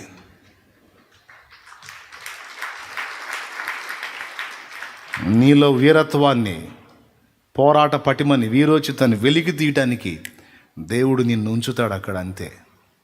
అర్థమైతే స్తోత్రం చెప్పు గట్టిగా. పొద్దుస్తమానం మీ అబ్బాయిని వెంట పెట్టుకుని తిప్పుతావేంది? కొంచెం తిప్పిన తర్వాత ఏమంటావు? ఇప్పుడు సైకిల్ నేర్పేవాడిని, నేర్పేటప్పుడు ఎట్లా? ఫస్ట్ నువ్వే అన్నీ పట్టుకొని, ఇక వాడు హ్యాండిల్ చూసే పని లేదు, పడతాను అటు పడతాను చూసుకునే పని లేదు, అవి రెండు నువ్వే చూస్తావు. వాడు ఏం లేదు, పెడల్ చూసుకొని తొక్కుతూ ఉంటాడు. ఏయ్, పెడల్ చూసేది ఏందిరా, ఎదురు చూడంట. సరే అని తొక్కుతూ ఉంటాడు, ఎదురు చూస్తూ ఉంటాడు, అన్నీ నువ్వే. కొంచెం తర్వాత ఏం చేస్తావు? హ్యాండ్ పట్టుకో పడతానే, పట్టుకోరా, పడు, నేనున్నాగా. పెడలు తొక్కుతా, హ్యాండిల్. కొంచెం దూరం వాడు తొక్కటం మొదలుపెట్టినాక అట్ట వదిలేస్తాడు, వాడు భయపడతాడు, మళ్ళీ పట్టుకుంటాం. అట్లబడి నేర్చుకుంటాడు. నేర్చుకున్న దాకా నువ్వు పట్టుకుంటావు. వాడంతా నేర్చుకొని తొక్కటం వచ్చే పొజిషన్లో కూడా వాడు పిలిచాడు అనుకో, నానా ఇంకా నువ్వే పట్టుకుంటే, ఎవడు రైడు, ఇంకా నేను పట్టుకునేది నువ్వే తొక్కాలి, నువ్వే పరిగెత్తాలి, ఇక నువ్వే. ఒక దశలో నేను నీకు అందుబాటులో ఉండి అవగాహన కల్పించా, నీకు ఇప్పుడు నువ్వే ప్రయత్నం చేయాలి, పోరాటం చేయాలి. పాపము చేసే ప్రదేశాలను, పాపం చేసే పరిస్థితులను నీకు అందుబాటులో తెచ్చి ఆ మధ్యలో ఉంచుతాడు నిన్ను. అక్కయ్యో బాగిన, అక్కయ్య అన్నయ్య బాగిన, నాకెందుకు వస్తున్నాయో ఏమంటావు, నాకేందో సైతం తెగ శోధించేస్తున్నాడు. ఆడు శోధించేయటానికి అనుమతించాడు. ఇక్కడ నీ చుట్టూ ఆ వలయాన్ని రప్పిస్తాడు. ఆ మధ్యలో నువ్వు పోరాడి రావాలా, బయటికి రావాలా, నువ్వే పోరాడాలా. హెచ్చరిస్తుంటాడు, వార్నింగ్ ఇస్తుంటాడు, తప్పించుకోమని చెబుతుంటాడు. రా, బయటికి రావాలా నువ్వు. అన్ని సంఖ్యలు బంధించినట్టు అన్ని సంఖ్యలలోకి నెట్టేస్తాడు. ఛేదించుకొని బయటపడమని పిలుస్తూ ఉంటాడు, రమ్మని. అదే జయం కొరకు పోరాటం. అపజయముల మధ్య వెనుకంజ వేయకుమా, పోరాడుతున్నది అంధకార శక్తులతో.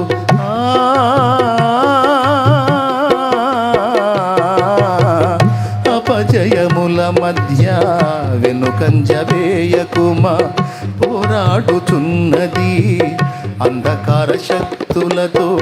దేవుడిచ్చు సర్వాంగ కవచమును ధరించుకొని, ధూపార్తి చేబూని స్తుతియాగము చేయుచు, జయమే ఊపిరిగా గురి యొద్దకే సాగిపో, జయమే ఊపిరిగా గురి యొద్దకే సాగిపో. ప్రాణమా నాలో తొందర పడకుమా, ప్రాణమా నాలో తొందర పడకుమా.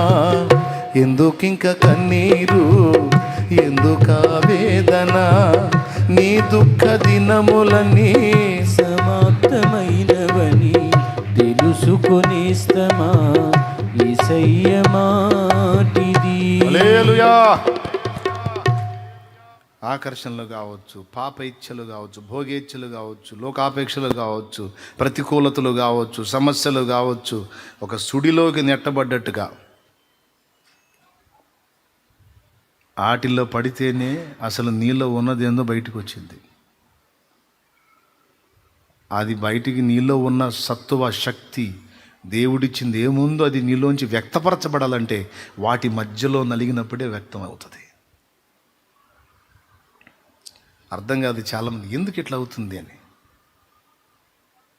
ఆ చట్రంలో ఉంచబడ్డావు నువ్వు, గమనిస్తున్నాడు.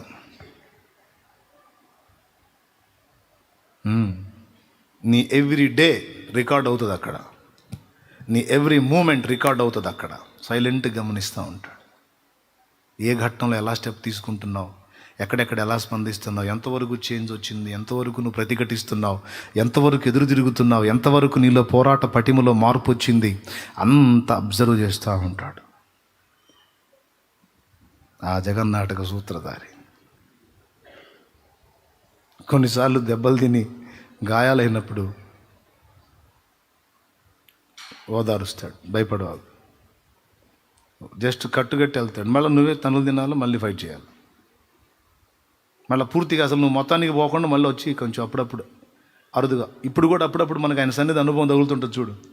స్టార్టింగ్లోనేమో సమృద్ధి, ఇప్పుడేమో ఎప్పుడన్నా ఒకసారి బాగా మనకి హింస కనిపించినప్పుడు మాత్రం జస్ట్ అట్లా ఎంటర్ అయ్యి కొంచెం అట్లా తప్పించి మళ్ళీ పోయి కూర్చుంటాడు. లేకపోతే ఆయన అనుకున్న కొలతలోకి నువ్వు రాలేవు.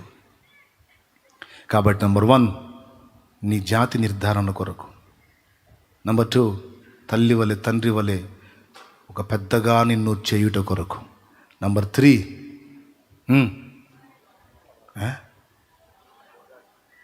నీలో ఉన్న పోరాట పటిమ, నీలో ఉన్న పోరాట పటిమను శక్తిని వెలికి తీయట కొరకు, నీలో ఆయన ఇచ్చిన సామర్థ్యాలను వెలికి తీయట కొరకు, 4వది నీలో విశ్వాసము వ్యక్తపరచుట కొరకు.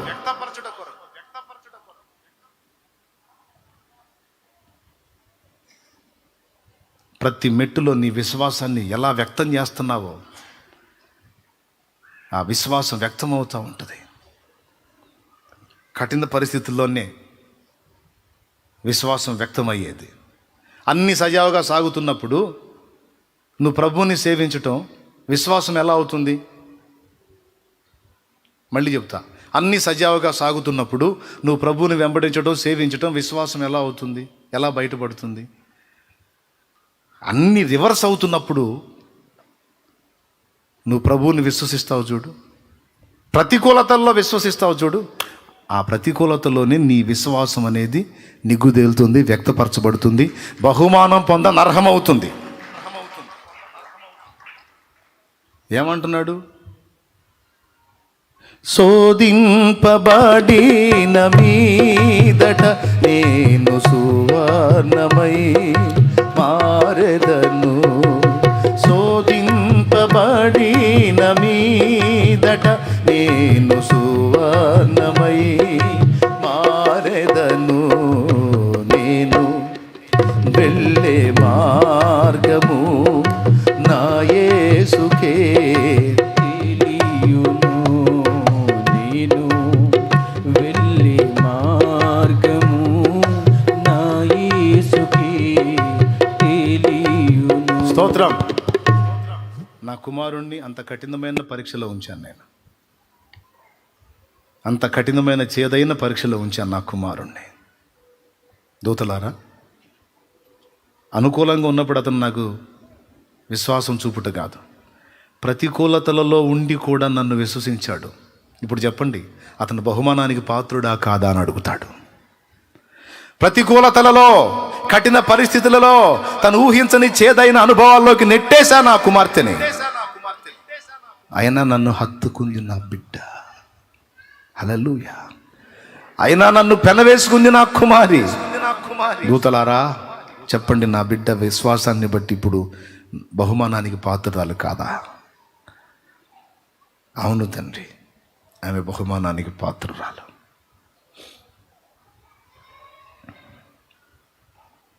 ఎక్కడ వెళ్ళడైతే? అనుకూలతలలోనా ప్రతికూలతలలోనా?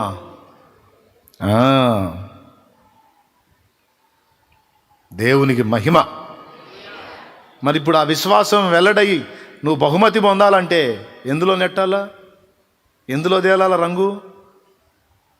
అది అందుకు ఒక దశలోనేమో నీకు అందుతాడు, మరో దశలోనేమో నువ్వే పోరాడంటాడు.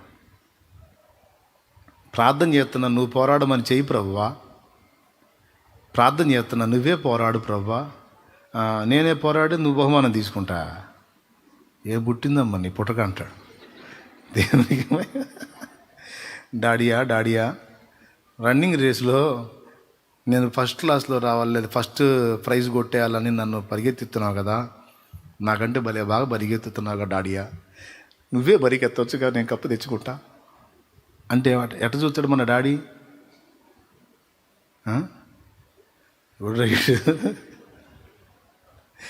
నేను నీకు అనుభవాలు నేర్పుతా, అక్కడ రన్నింగ్ పోటీలో నేను నీకుండను, ప్రత్యర్థులే ఉంటారు. హలో, నేర్చుకునే ట్రైనింగ్లో మాత్రమే నేను నీకు తోడుంటా.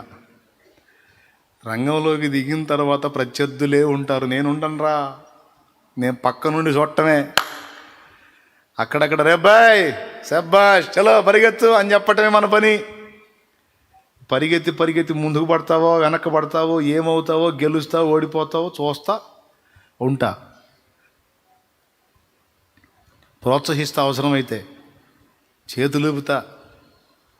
అంతేగాని నేను లోపలికి వచ్చి నువ్వు పక్కకు పోరా నేను పరిగెత్తుతాను అనేది లే. నేను పరిగెత్తి నువ్వు బహుమానం తెచ్చేది ఏంద్రా? నువ్వే పరిగెత్తాలి, నువ్వే పోరాడాలి.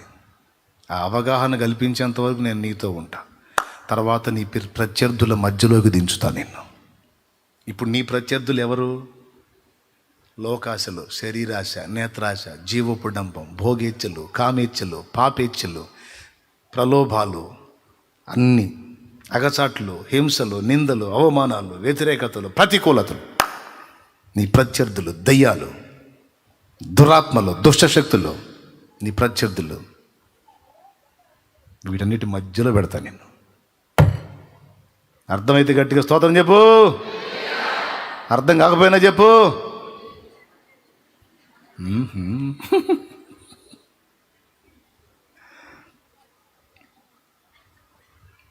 అందుకే మరి ఇట్లా బలపరిచే దేవుడు. అట్లా ఉన్నావు నువ్వు, నేను ఎక్కడికి పోలా, నేను ఇక్కడే ఉన్నా. పరిగెత్తేవాడు ఏమనాలా? గురివైపు చూసి పరిగెత్తాల. డాడీ ఎక్కడికి పోలా, డాడీ మన పక్కనే ఉంటాడు.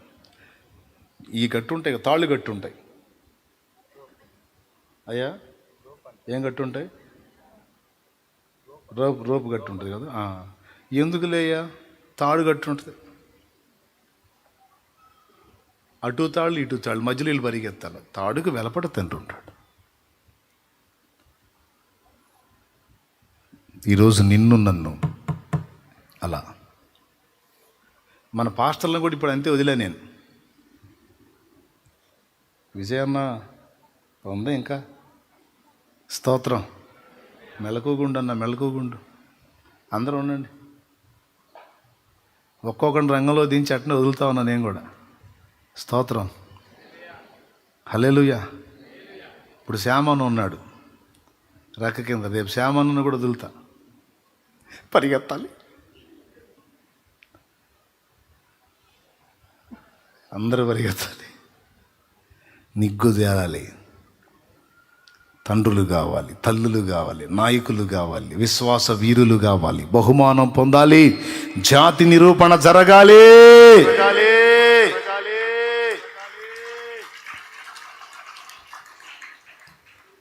బబులోన్లో ఉంచాడు భక్తులను తీసుకెళ్ళి. ఈ అనుభవాలే. యూదాలోనేమో అందుబాటులో ఉండి అన్నీ తానయ్యాడు. ఆ అనుభవాలు నేర్పి దేవునితో కనెక్ట్ అయిన తర్వాత బానిసలుగా కొనిపోయేటట్టు చేశాడు. ఈ నలుగురిని అందులో చేర్చాడు. చేర్చి వాళ్ళని అసలు పట్టించుకున్నట్టు దేవుడు మౌనం అయిపోయాడు. విచిత్రం చెప్పనా? వాళ్ళని దేవుడు పట్టుకోలేదు, బబులోన్లో వాళ్ళే దేవుణ్ణి గట్టిగా హత్తుకున్నారు. హల్లెలూయా, హల్లెలూయా. బబులోన్లో వారే దేవుని హత్తుకున్నారు. రాజువైన నెబుకద్నెజరు, ఇందును గూర్చి నీకు ప్రత్యుత్తరం ఇయ్యవలన చింత మాకు లేదు. నువ్వు వేడిమి గల అగ్నిగుండాన్ని సిద్ధపరిస్తే అందులోంచి మమ్మల్ని కాపాడలేనంత చేతగానోడు కాదు మా దేవుడు. కాపాడకపోయినా పర్వాలా, మేమైతే వెనకడుగు వేసేది లేదు. మా విషయంలో ఆయన అపనమ్మకస్తుడు అయితే కానీ, ఆయన కాడు, అపనమ్మకస్తుడిలాగా చేస్తే చేయని, మేమైతే ఆయనకి నమ్మకంగా ఉండాలనుకుంటున్నాం. ఎక్కడ బయటపడింది వీళ్ళ నమ్మకత్వం? ప్రతికూలతలోనా అనుకూలతలోనా? అది అర్థం కావాలి. ప్రతికూలతలో బయటపడింది వీళ్ళ నమ్మకత్వం, వాళ్ళ విశ్వాసం. అనుకూలతలో ఏడ బయటపడింది? దానియేలు ఒకవేళ యోధాలోనే ఉన్నాడు అనుకో, షడ్రక్ మేషక్ అబేద్నెగోలు యోధాలోనే ఉన్నారు అనుకో, నీకు నాకు తెలిసేవాళ్ళ? అది అసలు రహస్యం. స్తోత్రం. నీకు నాకు తెలియరు ఇక వాళ్ళు. ఎందుకంటే వాళ్ళ విశ్వాసానికి అగ్ని పరీక్షలు లేవు, అక్కడ పోరాటం లేదు, ప్రతికూలతలు లేవు, నిందలు లేవు, అవమానాలు లేవు, ఎదురు దెబ్బలు లేవు, అగ్నిగుండం లేదు. యోధా దేశంలో హ్యాపీ. ఒక దానియేలు నీకెట్ట పరిచయం అవుతాడు? ఒక షడ్రక్ మేషక్ అబేద్నెగోలు నీకు ఎలా పరిచయం అవుతారు? వాళ్ళని దేవుడు ఘనపరచాలనుకున్నాడు. కొట్టు చప్పట్లో. చూడు, వాళ్ళని దేవుడు ఘనపరచాలనుకున్నాడు. రాబోతున్న తరాలలో అనేకులకు మాదిరిగా వాళ్ళని చేయాలనుకున్నాడు. కాబట్టి భక్తులను తీసుకెళ్ళి బబులోన్లో పెట్టాడు. స్టార్టింగ్ ఏమని మనం ఎత్తుకున్నాం? భక్తులకు బబులోను అవసరమా? భక్తులు బబులోనికి ఎందుకు? అది ఎందుకంటే ఎందుకు మీరే ఆలోచించుకోండి. ఈ నలుగురు అక్కడికి వెళ్ళకపోతే మనకు తెలిసేవారా? వాళ్ళ నుండి పాఠాలు ఏమన్నా మనం పొందేవాళ్ళమా? వాళ్ళు మనకు తెలియాలంటే యోధాలో ఉంటే తెలియరు. సో వాళ్ళని ఎందుకు తెలిసి బానిసలుగా ఇబ్బందులకు, నిందలకు, అవమానాలకు, అగ్నికి అప్పచెప్పాడు? శ్రమలకి. వాళ్ళని ఆయన ఘనపరచాలనుకున్నాడు. వారి విశ్వాసాన్ని, వారి నమ్మకత్వాన్ని, వారి క్రమాన్ని. ఎంత ప్రేమ దేవుడంటే! రాజా, నువ్వు సింహాల బోన్లో వేస్తే సావనైనా సస్తా, నా దేవునితో మాట్లాడటం మానుకో అనే మాట నువ్వు అంటే నేను ఊరుకోను. నా దేవునితో మాట్లాడకుండా ఒక పూట గడపటం కంటే చావే నయం. క్షణమైన నీ నామం మరువకుంటిని, మరణమైన మధురముగా ఎంచుకుంటిని. తండ్రి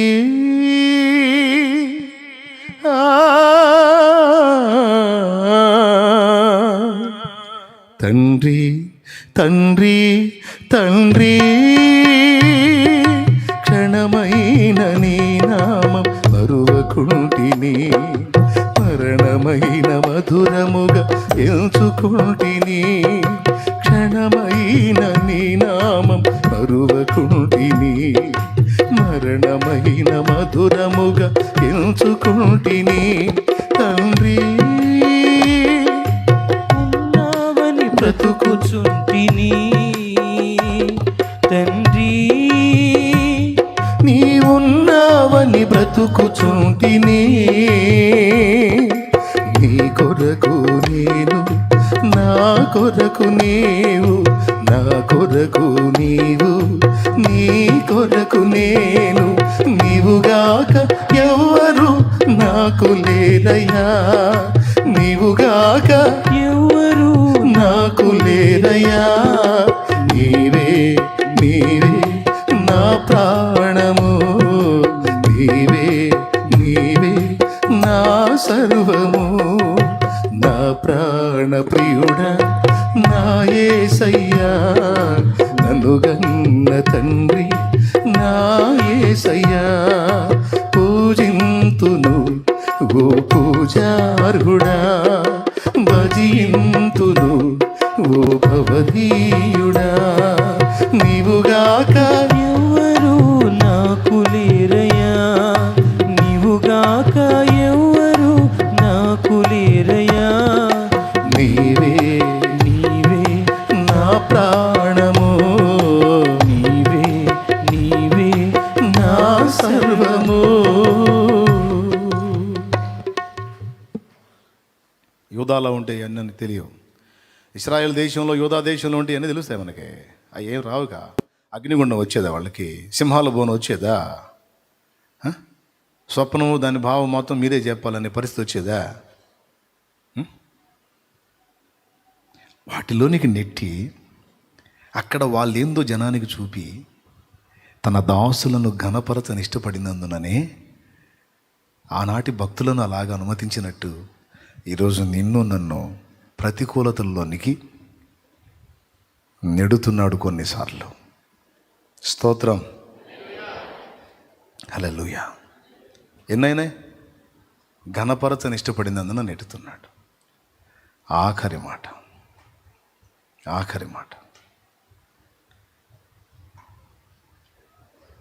మనల్ని అలా నెట్టివేసి ఆయన కొరకు మనకెంత ఆకలి ఉందో పరీక్షించుకుంటాడు. ఎంతవరకు వెంటబడతాం, ఎంతవరకు ఆయన వెంటబడతాం, ఎంతవరకు ఆయన కోసం పరితపిస్తాం, ఎంతవరకు ఆయన కోసం ఆరాటపడతాం. సైలెంట్గా అబ్జర్వ్ చేస్తుంటాడు. తన భక్తుల్లో ఇదంతా వెతుక్కుంటాడండి దేవుడు. హల్లెలూయా. జాతి లక్షణాన్ని రుజువు చేయటానికి, తల్లి వలె తండ్రి వలె మనల్ని పెద్దలుగా చేయటానికి. మూడోది, మనలో ఉన్నటువంటి పోరాట పటిమను చూడటానికి, మన విశ్వాసాన్ని వ్యక్తపరిచే అవకాశాన్ని మనకి ఇవ్వడానికి, బహుమతి మనకు అందజేయడానికి, ఘనపరచడానికి. రెండవది, ఆయన కొరకు మన హృదయంలో ఎంత ఆరాటం ఉందో, ఆసక్తి ఉందో, మమత ఉందో, ప్రేమ ఉందో తెలుసుకోవటానికి. ఇప్పుడు దానియేలు చూసి ఎంత మురిసిపోయి ఉంటాడండి దేవుడు. లాస్ట్ మాట, ఎంత ఆనందపడి ఉంటాడు. షడ్రకు మేషకు అబేద్నెగోలను బట్టి ఎంత మురిసిపోయి ఉంటాడు. నువ్వు అగ్నిగుండంలో వేసి మేము సాగుకు భయపడతాం అనుకున్నాను, నీ సస్తం అవసరమైతే. కానీ మా దేవుడు వద్దన్న పని మాత్రం, భూమి ఆకాశాల సృష్టికర్త, సైన్యములకు అధిపత్యగా యెహోవాకు మాత్రమే మేము సాష్టాంగపడతాం, సాగిలపడతాం. ఇక ఏ దానికి మేము సాష్టాంగపడం, సాగిలపడం. ఈ మోకాలంటూ వంగితే ఆయన ముందే వంగాలి. అది ఒక యూదుడి రోషం. ఈ మోకాలంటూ సాష్టాంగ పడితే, ఈ మోకాలంటూ వంగితే అది నా ప్రభువుకి మొక్కటానికి మాత్రమే.